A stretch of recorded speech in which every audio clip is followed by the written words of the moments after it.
Hello, everybody. My name is Ray. Welcome to the Evangelical Dark Web. Today, we're going to be discussing the Babylon Bee, Elon Musk, Ashley St. Clair, and this I believe it is a scandal and a reproach to Babylon Bee. I think this is a story that just reveals their rampant hypocrisy, both as Christians and as conservatives. So we're going to dive into the story and give a hot take because I am going to use some pretty strong language to describe this situation. And that's thus in the thumbnail of the video. And it's also in the article that we're going to discuss. But first, I'm going to let you know we're a Christian news gathering and commentary ministry. You can support us over our patron like system that's linked in the description below, and that helps support the ministry, the writers that write for us, and all that other stuff. We got a book, Winning Not Winsome, 10 Commandments of Spiritual Warfare.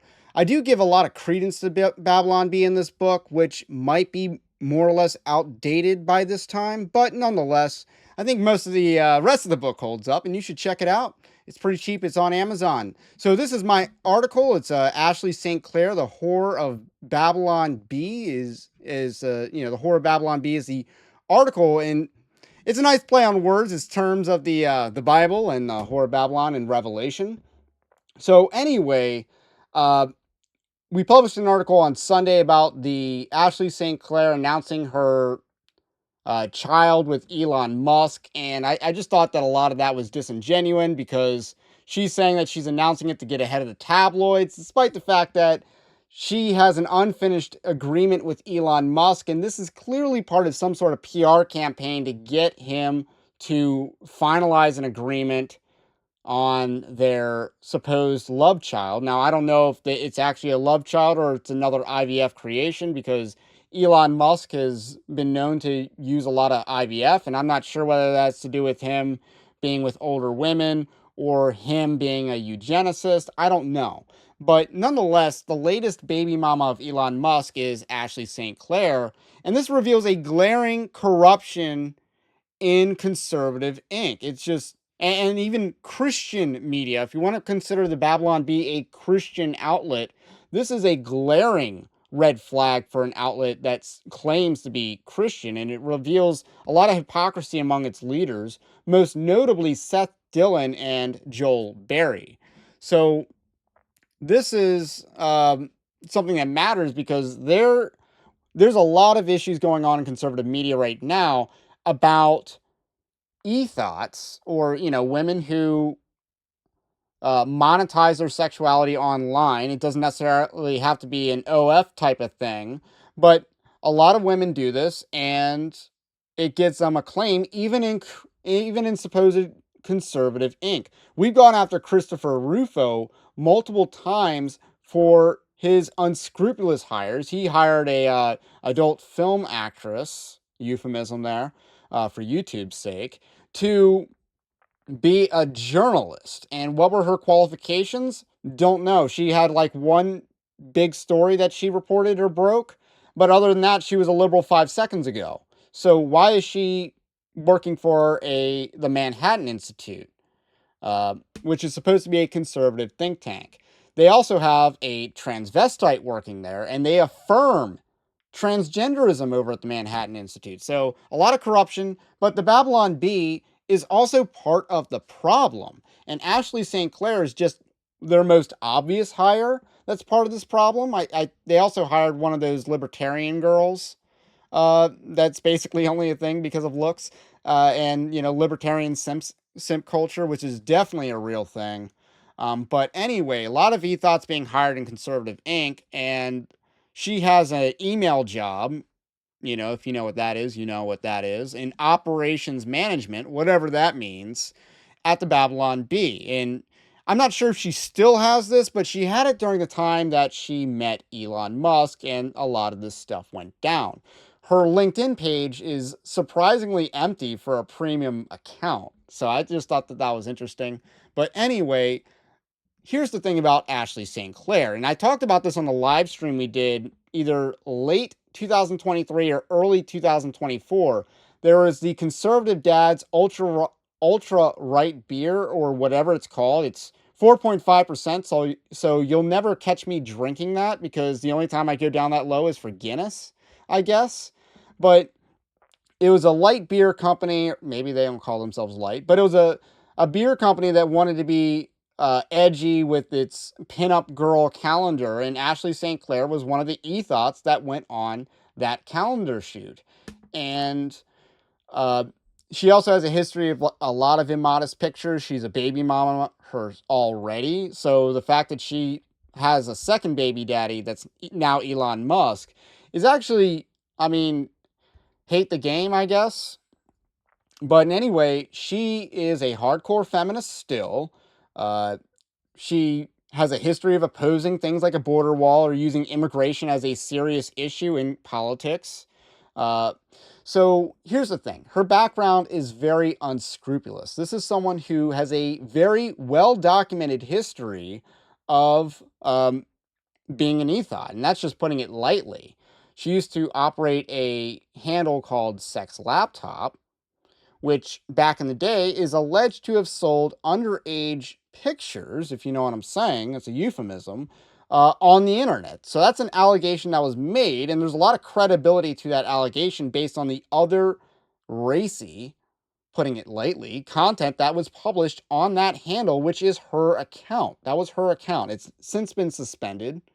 So I wonder what rules and terms of services that it violated. But this is the history that was well known at the time that Babylon B would have hired her. They could have done a background check, but they didn't. Instead, she rises through the ranks of Conservative Inc. via the Young Women's Leadership Summit and also Turning Point USA before landing a patronage in the patronage network of the Babylon Bee. So you got to understand how patronage works, and this is something that I'd like to get into at Evangelical Dark Web, is to be a patronage network for rising leaders who aren't necessarily pastors. Maybe they can be pastors, but the idea that we're trying to help build a coalition, build more people, more thought leaders, more Christian journalists, be a starting place for them to, cut their teeth and all that. But there's a concept of a patronage network where you want to reward people that are on your side who have maybe done something. Kyle Rittenhouse should have gotten a lucrative patronage network thing. I don't think he did. Riley Gaines definitely did.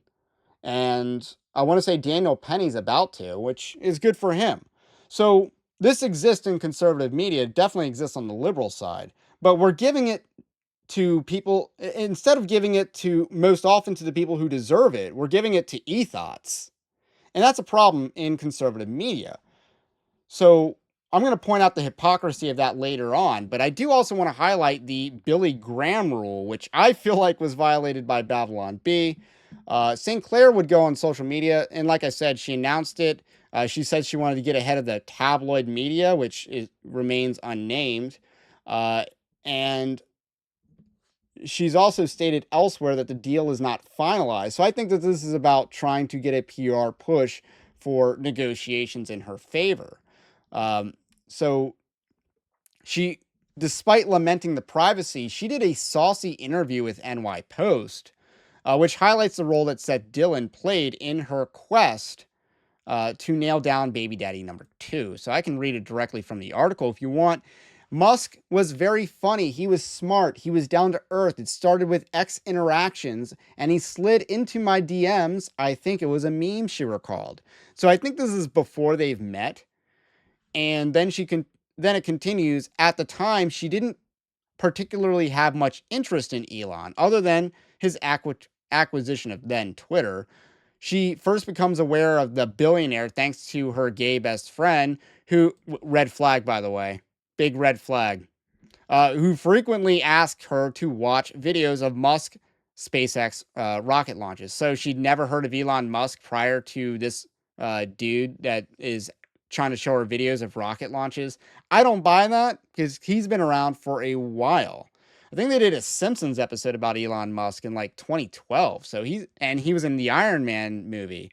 So he's been around for a while. I have a hard time believing that she didn't know who Elon Musk is prior to this guy.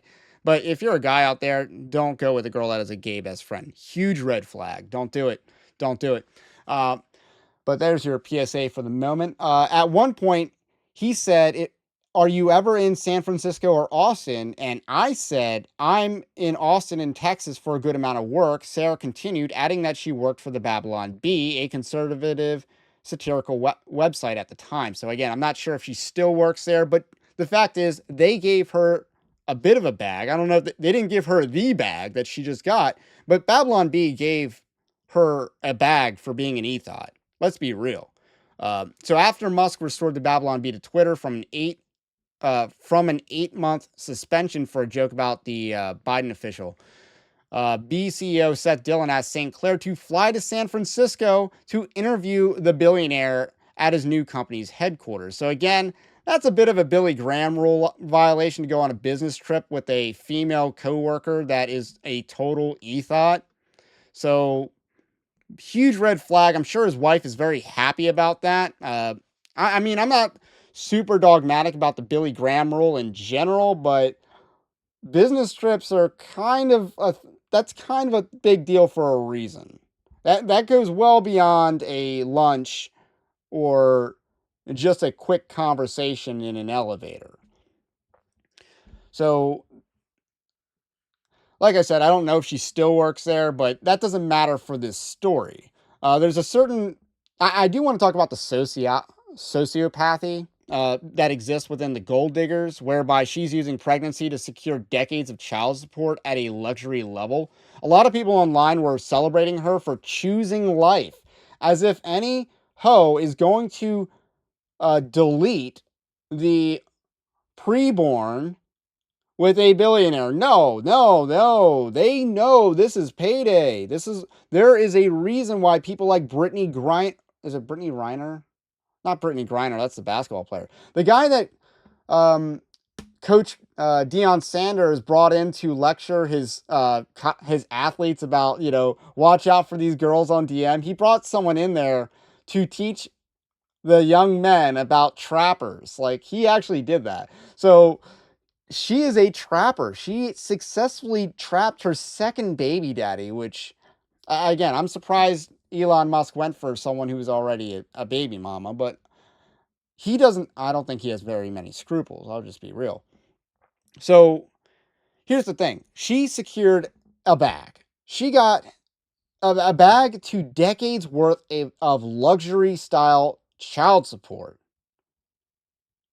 Even if the deal's not finalized, he still already put her in a very expensive, it was something like $15,000 a month rent style apartment. So she won the whole lottery. There was no question that she was going to keep this kid.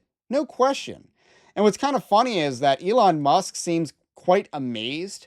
Was it Milo Yiannopoulos posted this picture of what appears to be Ashley St. Clair saying, well, he actually has 7 kids and goes through women pretty fast. And that was back in May of 2020.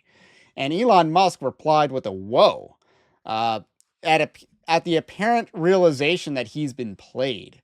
And St. Clair has a slight exaggeration of Elon Musk's tendencies because he does like have multiple kids with the same woman. And I believe there's a deleted screenshot of St. Clair alleging that he wanted her to have more kids. And this is how I kind of conclude the article, because we're going to go back to the Babylon Bee for a second. So Joel Berry is the liberal managing editor of the Babylon Bee, and his opposition to punishing women who procure, deleting of preborn children stems from a desire to punish men involved, which a desire to punish men involved is not bad, but it does ultimately stem from his feminist views regarding a lack of moral agency upon women. Uh, Joel Berry claims that abortion was invented by and for men. Abortion was legalized by men for men. Hookup culture was created by men and for men. Abortion will go away if men regain their honor and start taking their mandate to protect women and children seriously. Now, let's talk about the first part of that, which is factually incorrect. The idea of terminating a pregnancy has gone back millennia, and it's usually kind of something that women kind of keep to themselves, if you know what I'm saying. This has largely been something that women procured for their own sakes, not as pushed by men as Joel Berry makes it seem. And it was largely the feminists, Margaret Sanger, anybody, who played a role in this, not necessarily men. And we can't just retcon history and take away the role of feminism and suffrage and all these other things that played into this. So he's factually incorrect here. And even things like hookup culture, like this clearly benefits Ashley St. Clair more than it benefits Elon Musk. So let's talk about men regaining their honor and starting to take their mandate to protect women and children seriously. Did Seth Dillon protect his employee from Elon Musk, who's a known womanizer? No. I guess they're the blame, because some people wanted to act like that Seth Dillon was pimping out his employee. I don't buy into that narrative. I also don't buy into the narrative yet that Ashley St. Clair is some sort of Mossad agent. I don't really buy that either, just because she's, uh, part of the special people group. So here I guess are my concluding thoughts. So Babylon B did not regain their honor. They hired an ethos. Like they hired someone who is doing all these things in the past that really should have warranted being punished and blacklisted in conservative media, especially when you account for the fact that she does not have genuinely right-wing views. Uh, there's a lot of receipts about her opposing things like border walls, promoting things like feminism, and she wants to change, she wants to liberalize the right. That's the role that she plays. So Babylon B, instead of rewarding hard work and merit, because how many jobs in conservative Inc. Could have gone to hardworking people that have good ideas and they aren't trying to monetize or their boobage or anything like that. They just have good ideas. They got uh, they're knee deep in work and stuff like that. How much of that gets rewarded in conservative Inc. versus patronizing a simp culture on the right? Because that's what the Babylon Bee did. You want to talk about honor, Joel Berry? You have no honor the way that you do hiring over at the Babylon Bee. In short, though, Elon Musk did get played. The Babylon Bee did get played because I think she's a sociopath in many respects, but they played themselves, and that's kind of how I conclude the article. But how many other people are going to talk about the hypocrisy over at the Babylon Bee? The fact that they basically were the patronage network for an online e-thought for how many years? And I do wonder, are they going to touch this with a joke? Are they going to write an article about this? Because I doubt it because of so many reasons. She's Jewish. Elon Musk is their homeboy. They simp Elon Musk over there, and she's a current or former employee. They're not going to touch this story, I don't think. So that's all I got for today. If you like this kind of video, do also subscribe to the channel. We do Christian news and commentary around here. Have a blessed day. Stay based. Christ is King, and we will catch you on the next one.